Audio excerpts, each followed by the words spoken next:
DM Dango here with another review from the DM's Guild. This time we're looking at Sharn, the missing schema.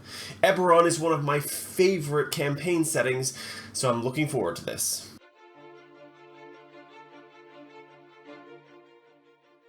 Sharn, the Missing Schema by Derek Ruiz, aka Elven Tower. This is an introductory adventure to Eberron, which is one of my favorite campaign settings, which is why I was so excited to review this.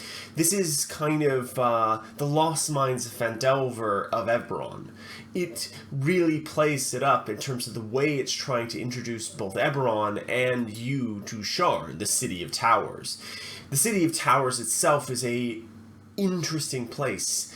Towers are built and stacked on top of each other into an ever-dizzying height. Falls are one of the most dangerous things here. It's an interesting idea in terms of a city that is basically, think Venice without the water. The gaps between the towers just fall for miles, and it is a beautifully constructed city. Now, on to the adventure itself. The missing schema is all about retrieving this schema, and if you don't know what a schema is, it's essentially like a set of blueprints for how to construct a particular magical item or magical effect. Essentially how all of Eberron is basically built is kind of constructed around these schemas, around these ideas that if you have this thing, you can make something with it. There's a schema, for instance, for the Warforged engines, the foundries that create them.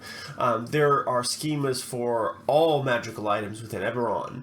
There are schemas for the great sky ships that fly through the air in Sharn, which you'll get to see, which is one of the really cool parts of the adventure, is that you are in a sky chase, chasing down the villain as you weave and bob through the City of Towers itself, avoiding other patrons as they fly, along with trying to make sure that you don't get knocked off of your own transports. It's a really great adventure overall, and I love the premise. You are tasked with retrieving the schema from the very bowels of the City of Towers, diving deep down into the very, very center and core heart of what makes Sharn. As you go lower and lower, the city becomes older and older. Now, Sharn was recently destroyed in year 900.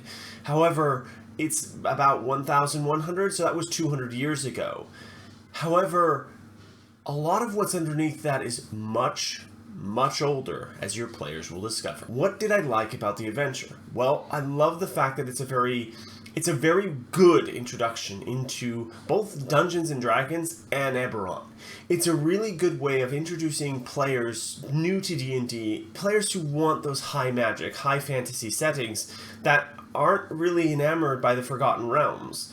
Eberron is more about fantastical. Warforged walk the street. Automatons and creations of pure magic. There are skyships. There are elemental skyships with great burning wheels that ride through the sky. The streets are lit by magic. The world is dangerous, yes, but different dangers abound. There's an entire country that uses undead as their main workforce, and no one bats an eye at this. It's not like the Red Wizards of Thay in the Forgotten Realms.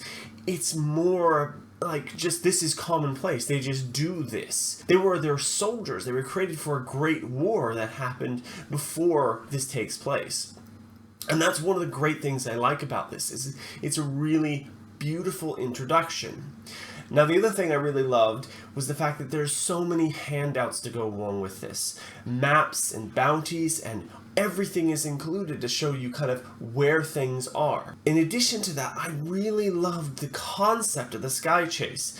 If you didn't include that in an adventure in Sharn, I would wonder why. I wonder what you were thinking. You have this great resource to use and you just didn't do it? To really engage players into a new setting and into D&D, a sky chase is a beautiful thing. Handled well and done right, a DM will have their players in rapt attention. Now, what didn't I like about the adventure? There's only two things, and they're relatively minor. One, I would have loved to see more character art. And that's just like a general thing for me, is like, I love character art. There are a couple of NPCs introduced here that really could have used them kind of more just to give a better understanding of what these people look like. Now, however, I do understand that character art is quite expensive, so I'm not really going to be docking points here, just so something nice to have. In addition to that, though, I would have loved to have seen a map for the sewers itself. There's a section in there where there's a couple of combat bits included, and it would have been nice to have just like a little map for that specific spot. Yes, you get a player's map, but it's not really a battle map per se. It's more like a nice handout to give to your players. So those are my only two minor criticisms. I want to say one thing about a thing I didn't like.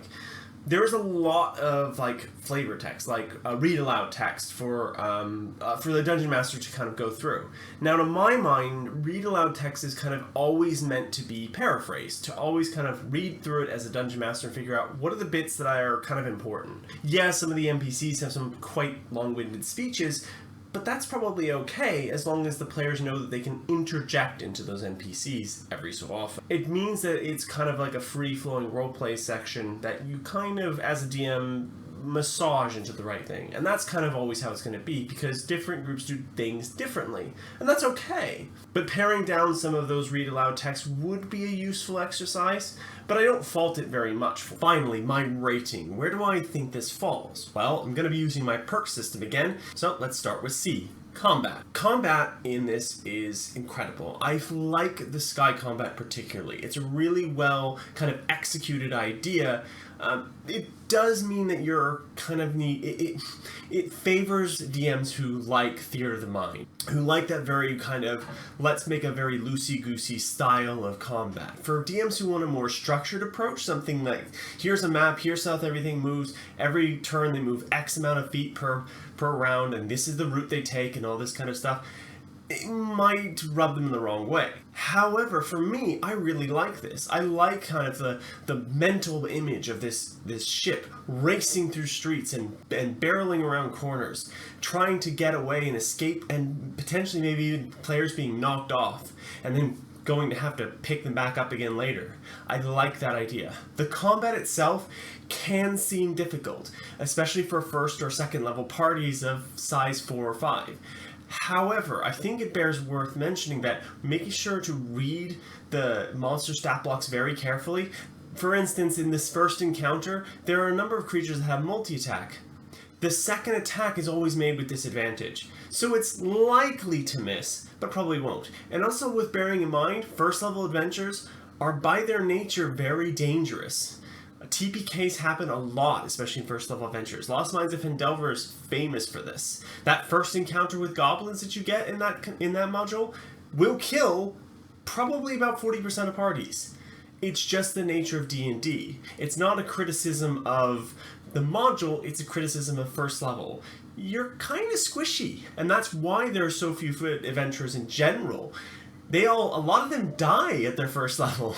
You're just the one who happened to survive. So for combat, I really like it. I really like the kind of mix of things and themes and elements here, so I'm going to give it a 5.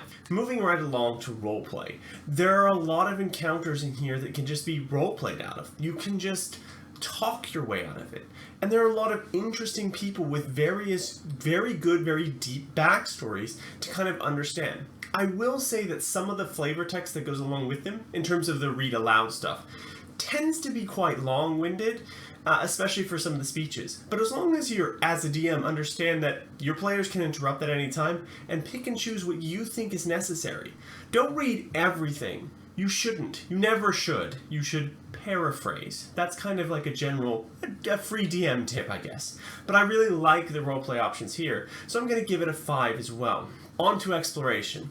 Exploration is kind of a complex thing here. It is a very linear style adventure, but there are a lot of choices to be made along the path, especially near the end when you get this thing and you're like, now what do I do with it? Well, that's kind of the choice up to the player, and I always like choice. Exploration is kind of, for me, is like not just explore a vast tomb, but it's also explore, here is a thing, now what you do with it. Choice is a big part of exploration. And so for that, I give it a 5. It's really, really well done. On to polish. Polish here, everything is absolutely as top tier as it can nearly get. The only thing that would make it better is the addition of character portraits for each one.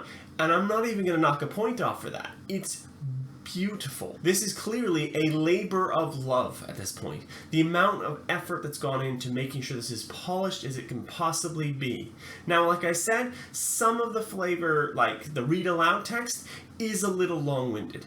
But I think it's a case of just understanding as a DM, you need to paraphrase that stuff. Bring it into your own voice and make it relevant to the table. If they like this kind of deep lore dives, leave it as is. There's a lot there.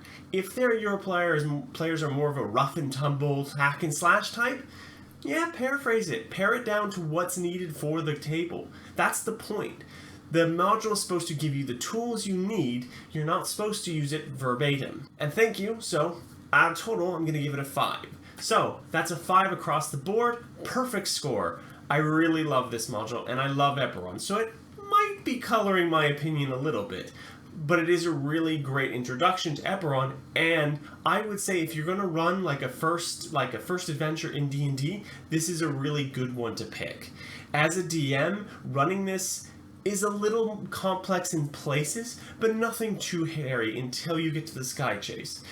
For a player to introduce somebody to the world of D&D and Eberron, if they are players who are looking for more high fantasy, heavy magic settings, I think Eberron's a better fit. And I think that Sky Chase is really going to spark imaginations. So, for me, it's a 5 out of 5. Thank you. Do pick this up on the DM's Guild. It's $4.95 currently. Thank you. Please do remember to like, comment, and subscribe. And please use my affiliate codes. It really does help me out. Peace.